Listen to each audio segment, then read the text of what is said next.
Lorsqu'il est amené à se prononcer sur l'origine professionnelle de l'inaptitude d'un salarié qui a bénéficié d'une décision de reconnaissance d'un accident du travail rendu par la CPM, le juge prud'homal est-il lié par cette décision de la CPM ou a-t-il une marge de manœuvre pour apprécier l'existence ou non d'un accident du travail et ensuite pour se positionner sur l'origine de l'inaptitude du salarié?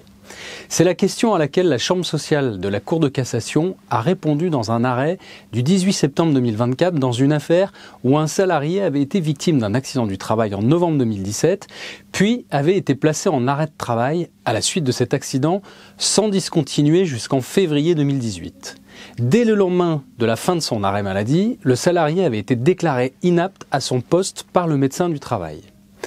Or, dans le cadre de la procédure de licenciement pour inaptitude, contestant la réalité de l'accident du travail qui avait été déclaré par son salarié, l'employeur n'avait pas traité l'inaptitude du salarié comme étant d'origine professionnelle, ce qui avait eu notamment pour conséquence l'absence de versement de l'indemnité spéciale de licenciement, qui revient à doubler le montant de l'indemnité légale ou conventionnelle de licenciement,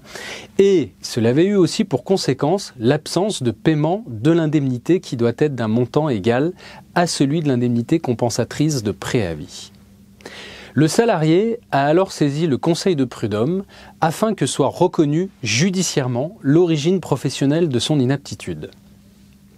L'argumentaire du salarié était extrêmement simple, puisqu'il soutenait, dans le cadre de son recours judiciaire, que les juges étaient liés par la décision de reconnaissance de l'accident du travail de la CPM et qu'ils devaient par conséquent, ces juges, automatiquement retenir l'origine professionnelle de l'inaptitude qui a immédiatement suivi, je le rappelle, la fin de son arrêt de travail.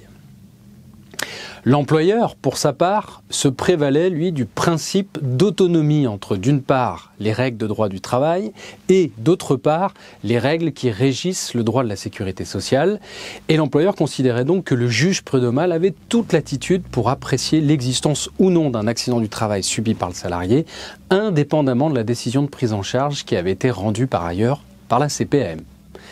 Confirmant la décision du Conseil de prud'homme de Longjumeau, la Cour d'appel de Paris a suivi l'employeur dans son argumentation et a conclu à l'origine non professionnelle de l'inaptitude du salarié, estimant que le salarié n'apportait, je cite, aucun témoignage ni aucun document médical qui permettrait d'accréditer la thèse d'un accident du travail. Cette absence de matérialité de l'accident du travail était confirmée selon la Cour par le fait que l'employeur produisait de son côté un témoignage d'un ancien collègue de travail du salarié certifiant qu'il n'avait été témoin d'aucun accident au moment où le fait accidentel allégué était supposé avoir eu lieu. Mais cet arrêt est censuré par la Cour de cassation, donc dans son arrêt du 18 septembre 2024, qui pose le principe très clair selon lequel le juge prud'homal est lié par la décision de reconnaissance de la CPM, ce qui signifie qu'il ne peut pas conclure à une absence d'accident du travail lorsqu'il existe une décision de prise en charge en ce sens de la CPM. Ce qui veut dire concrètement que le juge prud'homal a les mains liées quant à la qualification d'accident du travail ou de maladie professionnelle qui a été retenue par la CPM.